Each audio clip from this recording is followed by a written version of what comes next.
Allô tout le monde, j'espère que ça va bien. Bienvenue dans une nouvelle vidéo. Aujourd'hui, on va parler de planification puis de planificateur. Aujourd'hui, je vais vous donner 3 astuces pour mieux planifier dans son planificateur. C'est des astuces que j'ai accumulées au fil de mes expériences en enseignement, des astuces que j'ai accumulées en stage, des astuces que des gens avec qui je travaille m'ont partagé. Ça a vraiment aidé ma façon de planifier. Si tu ne me connais pas, je m'appelle Jason, j'étais enseignant au primaire pendant quelques années et maintenant je suis travailleur autonome à mon compte, créateur de contenu, qui a des ressources pédagogiques, des trucs, des chandails, des planificateurs, plein d'autres affaires. Si jamais tu veux en savoir plus, écris dans n'importe quel moteur de recherche Monsieur Jason, tu vas me trouver monsieurjason.ca, tu vas pouvoir découvrir tout ce que je fais, possiblement passer une commande peut-être pour m'encourager, puis sinon ben suivre mes aventures. Aujourd'hui, la vidéo, comme j'ai dit, on parle de planification, 3 trucs. Premier truc, en fait, c'est pas un truc, c'est juste un shameless plug, mais première chose, peut-être que mes planificateurs que j'ai créés, qui sont disponibles sur ma boutique, vont vous aider à mieux planifier. Dans le fond, un planificateur, qu'est-ce que c'est? C'est un agenda dans lequel on va noter tout ce qu'on fait par rapport à l'année scolaire. Puis c'est important de choisir un planificateur qui répond à nos besoins. Fait que je t'invite à aller consulter si le mien répond à tes besoins. Sinon, c'est pas grave, il y en a tellement qui sont sur le marché que peut-être tu vas en trouver un qui répond à tes besoins. Mais dans le fond, le planificateur, c'est important de regarder qu'est-ce qu'on veut y retrouver. Est-ce qu'on veut bien des couleurs? Est-ce qu'on aime la couverture? Est-ce qu'on veut un intérieur plus épuré où il n'y a pas grand-chose à l'intérieur mais que moi je peux avoir beaucoup de place?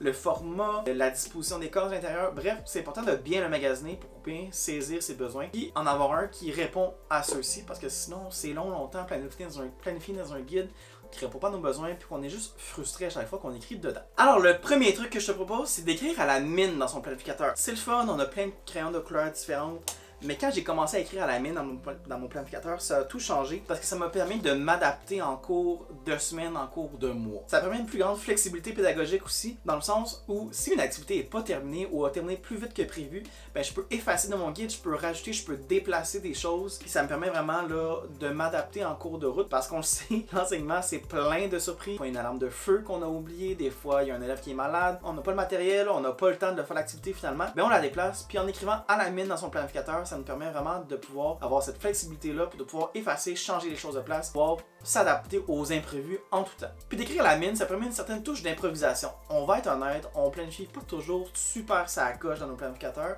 Parce que moi, le vendredi, quand je planifiais la semaine suivante, j'écrivais un peu les grandes lignes rapidement. Fait que dans le fond, j'improvisais un peu ma semaine d'après. Puis quand j'arrivais le lundi, ben j'avais au moins ma journée de lundi de fête. Le reste de la semaine, ben vu que j'avais écrit un peu rapidement mes idées, je peux adapter, je peux modifier, je peux effacer, je peux rajouter à ce que j'avais déjà écrit. Je vous ai sorti un ancien guide de planification que j'ai déjà utilisé dans le passé pour vous montrer un peu à l'intérieur de quoi ça avait l'air lorsque j'écrivais à la mine. Dans le fond, ça ressemblait à ça. C'était vraiment barbeau, un peu improvisé. On voit ici que je me suis adapté.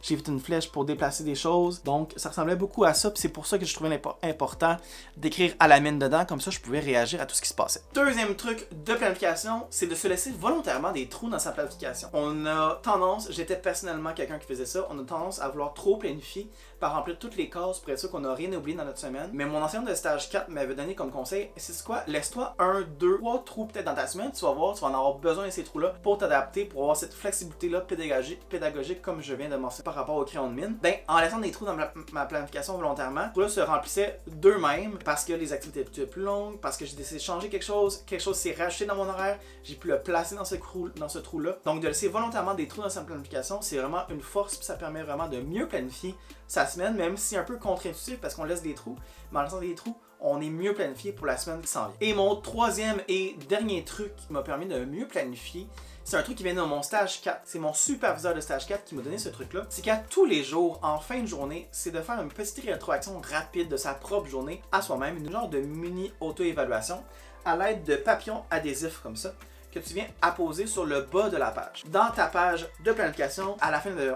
Par exemple, on est jeudi aujourd'hui. À la fin de mon jeudi, je prends un post-it, je le colle sur ma page de planificateur et vis-à-vis la journée. Et sur le papillon adhésif post-it, je vais écrire une chose qui a bien été aujourd'hui. Peu importe c'est quoi, ça peut être que ce matin tu as eu de l'énergie en classe, ça peut être qu'une activité spécifique a super bien été, ça peut être qu'un élève a compris une notion qu'il ne comprenait pas depuis des semaines. Peu importe, ça peut être quelque chose de le fun que tu as vécu avec tes collègues. Notez une chose positive. Et sur le même post-it en dessous, on va écrire un défi, une chose à surveiller, à réfléchir pour les prochaines journées. Ça peut être quelque chose qui s'est passé avec un élève, ça peut être quelque chose qui s'est passé personnellement pour nous, ça peut être une activité qu'on a faite, ça peut être une situation qui s'est passée dans l'école, peu importe, tu le notes.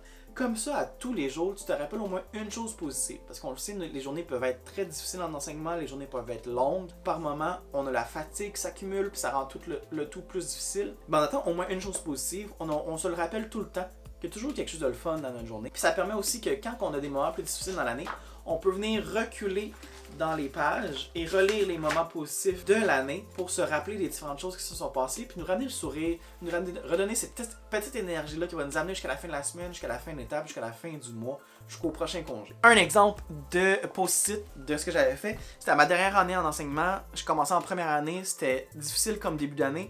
J'étais pas sûr de ce que je faisais, mais j'avais fait mes post-it. Donc là, ça c'est la première semaine d'école. Puis je vous montre un peu.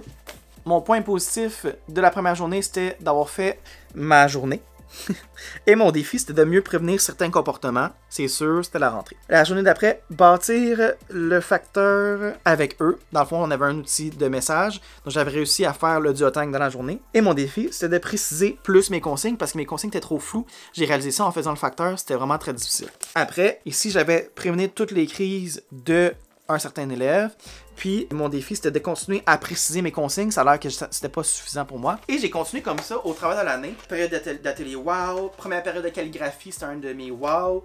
Mon défi, c'était de me coucher plus tôt.